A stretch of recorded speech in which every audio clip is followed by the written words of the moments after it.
Today, President Joe Biden announced the largest numbers of commutations and clemencies ever granted in a single day. The president is commuting the sentences of nearly 1,500 people who were released from prison and placed on home confinement during the COVID-19 pandemic. He's also pardoning 39 people convicted of nonviolent crimes. This comes less than 2 weeks after President Biden announced a broad pardon for his son Hunter, who was prosecuted for both gun and tax crimes. Chief White House correspondent Nancy Cordes is at the big White House. Nancy, great to see you. Nancy, let's begin by listening to a former Biden advisor, top White House official for many years, Anita Dunn, and what she had to say about Hunter Biden's pardon. I absolutely agree with the president's decision here. I do not agree with the way it was done. I don't agree with the timing, and I don't agree, frankly, with the attack on our judicial system. The argument is one that I think many observers are concerned about a president who ran to restore the rule of law, who has upheld the rule of law, who has really defended the rule of law, kind of saying, well, maybe not right now. How is that going across the West Wing tonight, Nancy? What are you hearing from sources about Anita Dunn speaking out publicly in such a way? So interesting, isn't it, Robert, to see the person who was in charge of White House messaging for several years, who was one of the fiercest defenders of Joe Biden, basically come out and say, I don't agree with the messaging here.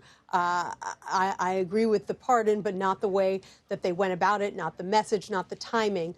The White House press secretary, Karine Jean-Pierre, was asked about that today, and she chose to focus on the sliver of Anita Dunn's message there that she really liked, which is that Dunn did say that she believes that Hunter Biden deserved that pardon. And so that's what they're choosing to focus on tonight. Is this the end of the pardon process or just the beginning?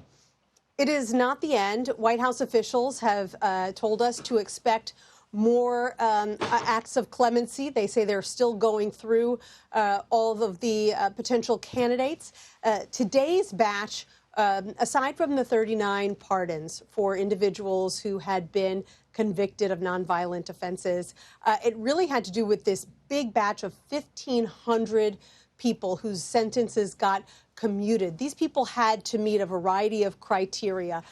They were moved to home confinement during the pandemic. They had to have shown that they had been rehabilitated, reintegrated into their families, working to make their communities safer places.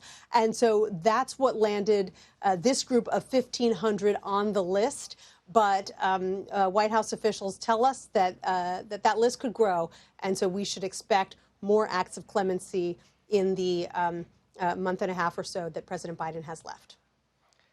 Nancy, what's your read on the scene inside of the Biden White House these days? It's December. We're a little bit over a month away from the inauguration. The president is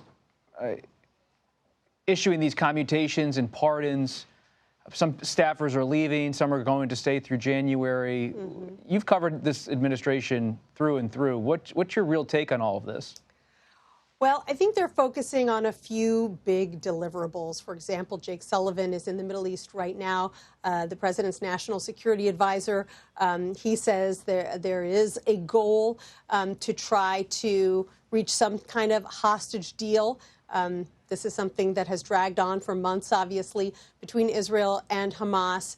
Sometime in the next month, they would really like to walk out of the White House with that win. But you're right that in other ways, things are really winding down. We're used to daily interactions with the White House press secretary at White House briefings. Now those happen a couple of times a week.